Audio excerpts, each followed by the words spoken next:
Hello everyone, welcome to magnet brains. मैं हूं अदिति शाह और आज के लेक्चर में हम कर रहे हैं क्लास 12th अकाउंट्स का चैप्टर नंबर 3 जिसका नाम है गुडविल, नेचर एंड वैल्यूएशन। तो हम लोगों ने बच्चों कुछ कॉन्सेप्ट्स देखे थे गुडविल के बारे में, ठीक है, जहां पे हमने एक परचेज्ड गुडविल का कॉन्सेप्ट भी सीखा था, ठीक है, कि जो गुडविल हमने परचेज की है, जिसके अगेंस्ट हमने कोई पैसा दिया है, कंसिडरेशन दिया है इन कैश और in kind, that is called purchased goodwill. और उसको हम कैसे ट्रीट करते हैं? एज एन असेट ट्रीट करते हैं, ठीक है, और उसको हम विद इन 10 ईयर्स के ड्यूरेशन में उसको अमोर्टाइजेशन करते हैं।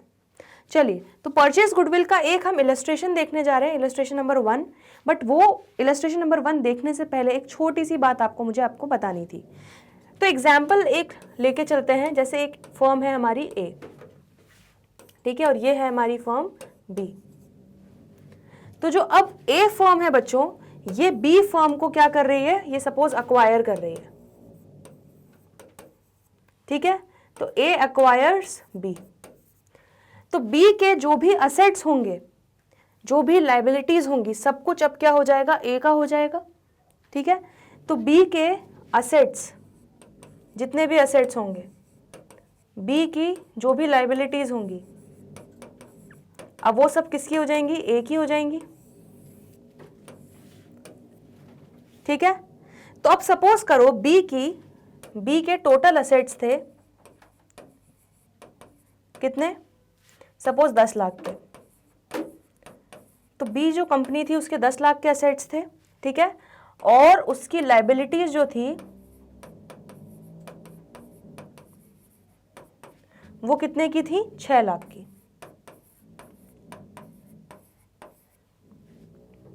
क्लियर हो गया? तो असेट्स माइनस लाइबिलिटीज, 10 माइनस 6 कितना हो गया? 10 माइनस 6 आपका हो गया 4 लाख, ठीक है। तो बच्चों ये जो 4 लाख हो गया, ये आपका क्या हो गया? नेट असेट्स आ गया। तो आपके नेट असेट्स क्या होते हैं? Assets minus liabilities. मतलब असेट्स मिले और आपने लाइबिलिटीज 6 लाख रुपए की पे ऑफ करोगे, 10 लाख का असेट मिलेगा, 6 लाख की लाइबिलिटीज आपको भरनी पड़ेंगी, क्रेडिटर्स को पैसे देने पड़ेंगे या लोन वगैरह देना पड़ेगा। तो नेट असेट्स 4 लाख रुपए का ए को मिला, किससे? बी से, ठीक है। तो ए अक्वायर्स बी और उसको मिला नेट असेट्स कितना? 4 लाख का।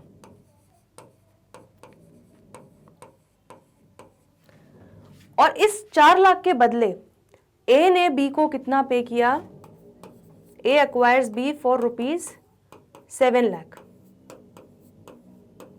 तो नेट असेट्स तो 4 लाख रुपए के ही थे, ठीक है, लेकिन ए ने बी को अक्वायर किया 7 लाख में। मतलब 4 लाख के बदले ए ने 7 लाख पे किया। तो जो 3 लाख रुपए एक्स्ट्रा पे किया, ये किस चीज का था? ये था गुडविल का, ठीक है। तो इस तरह से आप परचेज गुडविल निकालते हो। परचेज गुडविल जो होती है बच्चों, छुपी हुई होती है, ठीक है, हिडन होती है। तो इस तरह से आपको उसको एज अ बैलेंसिंग फिगर निकालना पड़ता है। तो यहां पर पेमेंट या कंसिडरेशन,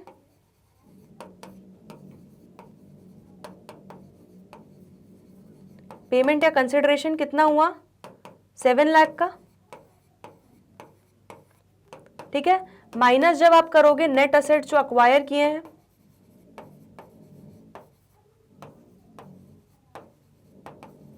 कितने के? 4 लाख के। तो आपका क्या निकल जाएगा? जितना एक्सेस पे किया, तो एक्सेस पेड जो है दैट इज, वो आपका क्या हो जाएगा? वो गुडविल के लिए पे किया है कि बी की गुडविल अच्छी होगी, तो इसीलिए उसको 3 लाख रुपए जो है वो एक्स्ट्रा पे किया एज गुडविल का। तो बी ने बेसिकली अपनी गुडविल भी बेची है। क्लियर हो गया? तो इस तरह से हिडन होती है और हम परचेज गुडविल इस तरह से हम निकाल लेते हैं। तो इसी का एक एग्जाम्पल हम देख लेते हैं, बट पहले अगर आपको ये एग्जाम्पल नोट करना है तो इसको कर लीजिए। चलिए, तो अब इसी को ध्यान में रखते हुए इलस्ट्रेशन 1 पे आगे बढ़ते हैं। इलस्ट्रेशन 1 क्या बोल रहा है? Amrit daily needs acquired the business of Shri Shivam. तो अमृत डेली नीड्स करके कंपनी थी जिसने श्री शिवम का बिजनेस अक्वायर किया for a purchase consideration of 5 lakh paid by cheque. तो 5 लाख रुपए पे किए अमृत डेली नीड्स ने, किसको? श्री शिवम को, बाय चेक।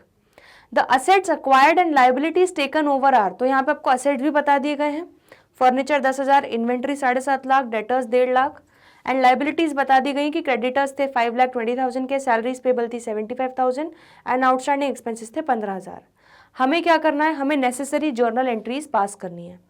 तो अब यहाँ पर बच्चों अमृत डेली नीड्स असेट खरीद रहा है, ठीक है, और लाइबिलिटीज भी खरीद रहा है एक तरीके से, ठीक है।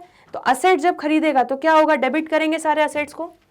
10,000 का फर्नीचर लिया, ठीक है, इन्वेंट्री खरीदी 7,50,000 की, इन्वेंट्री 750 की अक्वायर की, डेटर्स 1,50,000 के अक्वायर किए, तो डेटर्स 1,50,000 डेबिट कर देंगे, ठीक है। उसके बाद लाइबिलिटीज करो, लाइबिलिटीज 5,20,000 क्रेडिट कर दोगे,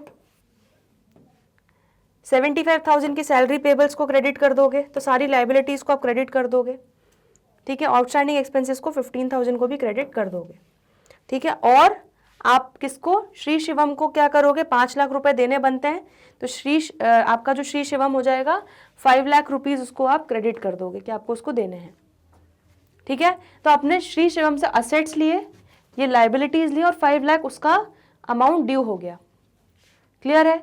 अब जब आप इसको कैलकुलेट करोगे, चलो तो क्रेडिट साइड का टोटल निकालो कितना आ रहा है, 5,20,000 plus 75,000 plus 15,000 plus 5 lakh minus 10,000 minus 7.5 lakh minus 1.5 lakh, तो आपका बैलेंसिंग फिगर आ जाएगा बच्चों 2 लाख रुपए, ठीक है। तो 2 लाख रुपए डेबिट में आपका यहाँ पर बैलेंसिंग फिगर आ रहा है, और वो क्या हो जाएगा, आपका गुडविल हो जाएगा, ठीक है। हमने अभी जस्ट देखा। अब इसको आप अलग तरीके से अगर देखना चाहते हो तो देखो कितना आपका असेट्स कितने हैं, टोटल करो 10,000 प्लस 7.5 लाख प्लस 1.5 लाख, ठीक है। तो 9,10,000 के आपके असेट्स हैं, माइनस 5,20,000 माइनस 75,000 माइनस 15,000 की आपकी लाइबिलिटीज हैं। तो आपके यहाँ पे श्री शिवम के नेट असेट्स कितने थे, नेट असेट्स कितने थे श्री शिवम के, 3 लाख, लेकिन उसको अमृत डेली नीड्स ने दिया कितना, 5 लाख रुपए दिया, मतलब 2 लाख रुपए एक्स्ट्रा दिया, और वो जो 2 लाख रुपए एक्स्ट्रा हिडन फिगर था वो हमारा क्या आ गया, जो डेबिट साइड में हमारा बैलेंसिंग फिगर आ गया, दैट इज गुडविल, और वो हमारा असेट है। गुडविल को हमारा इंटेंजिबल असेट होता है, इसलिए उसको भी हम क्या करते हैं, डेबिट। क्लियर हो गया, इतना सिंपल है। और सेकेंड एंट्री क्या हो जाएगी, 5 लाख आपने ड्यू कर दिया, शिवम को आपको पे करना है। नेक्स्ट एंट्री आप पेमेंट की कर दोगे, आपने जो चेक से पेमेंट किया है, तो क्रेडिटर अकाउंट डेबिट, शिवम आपका क्रेडिटर है, एक तरीके से उसको पैसा देना है, तो अब उसको क्या करोगे, डेबिट टू बैंक 5 लाख। तो आ गया समझ में। इलस्ट्रेशन नंबर 1 की जर्नल एंट्रीज एक बार ध्यान से देख लो, ठीक है। इसमें हमारा गुडविल का बैलेंसिंग फिगर कैसे आया है, हमने सारे असेट्स को डेबिट किया है, सारी लाइबिलिटीज को क्रेडिट किया है, और हमारा जो बैलेंसिंग फिगर निकल के आया है डेबिट साइड में वो है गुडविल, ठीक है। क्लियर हो गया। चलिए, तो इलस्ट्रेशन नंबर 1 बड़ा ईजी था। अगर आपको ये कॉन्सेप्ट समझ में आ गया होगा तो आपको कोई भी दिक्कत नहीं होनी चाहिए, कोई डाउट हो तो पूछ लो। चलिए बच्चों, तो आज के लेक्चर में हमने एक छोटी सी चीज सीखी कि परचेज्ड गुडविल आप किस तरह से निकालते हो। नेट असेट से जितना भी एक्सेस अमाउंट होता है जो कंसिडरेशन में मिलता है, तो वो एक्सेस अमाउंट क्या हो जाता है, वो बेसिकली गुडविल के बदले मिलता है, ठीक है। तो आपने इलस्ट्रेशन नंबर इससे रिलेटेड एक हमने इलस्ट्रेशन नंबर 1 भी आज के लेक्चर में देख लिया, ठीक है। क्लियर है इतना, कोई डाउट हो तो प्लीज़ पूछ लीजिएगा। बाकी के जो क्वेश्चंस हैं और बाकी के जो कॉन्सेप्ट्स हैं वो हम करेंगे आने वाले अगले लेक्चर्स में। तो आज के लिए इतना ही, जल्दी मिलते हैं ब्रेक के बाद। Stay tuned, good bye.